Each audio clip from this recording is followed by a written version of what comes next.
It's 8:30. Good morning. I'm Ian Crouch with Hunter News. Fire crews are racing the clock to mop up several bushfires burning across the Hunter ahead of warm and windy weather expected tomorrow.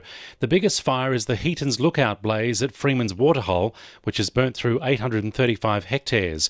Crews are also monitoring a 50-hectare fire next to the former Munmora power station, which is believed to have been the work of an arsonist. Newcastle Fire Command says a firebug has also been busy lighting grass fires around Windale, Gateshead and Bennett's Green in the early hours of the morning in recent days. The head of energy giant AGL appears to be ruling out selling or extending the life of the Liddell power station near Muswellbrook, contrary to comments from the federal government. Andy Vesey met with the Prime Minister and Energy Minister Josh Frydenberg as the coalition pushes for the power station to operate beyond its planned 2022 closure.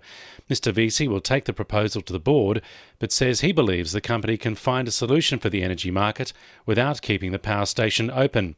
Hunter MP John Fitzgibbon says Liddell needs to become a mixed energy hub. Well, we need to use that land close to those transmission lines, utilise the skilled workforce to continue to generate electricity, but that will be using gas, pumped hydro, large-scale solar and other renewables. It's the future, it's the Hunter's future, and it's the only thing that will deliver reliable power for us into the future. Work is getting underway today on the construction of the light rail project in the Newcastle CBD. Hunter Street will be closed between Auckland and Derby Streets until at least Christmas. Traffic is being diverted onto King Street and Honeysuckle Drive, with Worth Place being used to keep cars moving across the city. The state government is putting nearly $1 million back into Newcastle for 6 community projects. The Newcastle Port Community Contribution Fund will see $450,000 go towards an active hub at Griffith Park in Stockton, $150,000 for an art installation, as well as money for several other projects. Parliamentary Secretary for the Hunter, Scott McDonald, says the money is coming back to where it deserves to go. This is a dividend that comes back to the Newcastle Port region every year, about $1 million. And it was set up when the port was put through a long-term lease. So there's a return every year goes back to the community to put towards assets, build community programs, that sort of thing. There's been a spike in admissions to the John Hunter Hospital over the past few months. The latest data from the Bureau of Health Information shows the hospital admitted an extra 1,000 patients between April and June compared to the same time last year. It meant staff in the emergency department took longer to treat people, with 72% of patients having their treatment start within recommended times compared to 76% for the rest of the state, while 63% of patients left the ED within 4 hours compared to 73% for the state overall.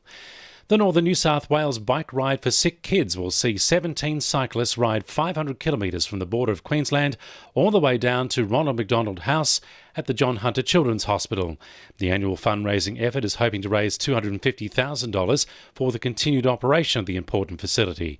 CEO of Ronald McDonald House, Ross Bingham, who's ridden the 500 kilometres 12 times, is looking forward to the trek. At the end of this year, we'll have raised over $3 million supporting the children and families of our region. It's been a great thing to be involved in. A little bit out of our comfort zone, but we understand that compared to what a lot of the children are going through in hospital, the little bit of suffering that we have on the odd climb here and there is nothing compared to that.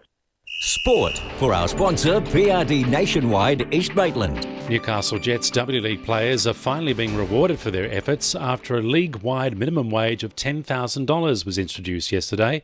The wage increase is part of the collective bargaining agreement by Football Federation Australia and Professional Footballers Australia, which will see the players' salary cap double to $300,000.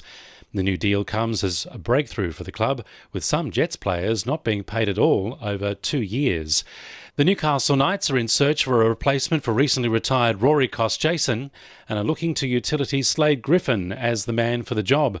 The 26-year-old had reportedly signed a 2-year contract with Newcastle and told his Melbourne teammates he would be leaving for the Knights last week. However, this might not be the case. Griffin's manager Andrew Purcell says his client is keen to repay the Storm's loyalty after sticking by him through 3 serious injuries and says remaining in Melbourne is still a possibility. And Newcastle trainer Chris Lees is considering starts for Sense of Occasion and Invincible Gem in the Cameron Handicap after nominations for Newcastle's Spring Carnival feature were announced yesterday. And the winning numbers in Monday Lotto are 26, 6, 7, 13, 11 and 2, and the supplementaries are 35 and 29. 2NURFM News Time, 25 to 9.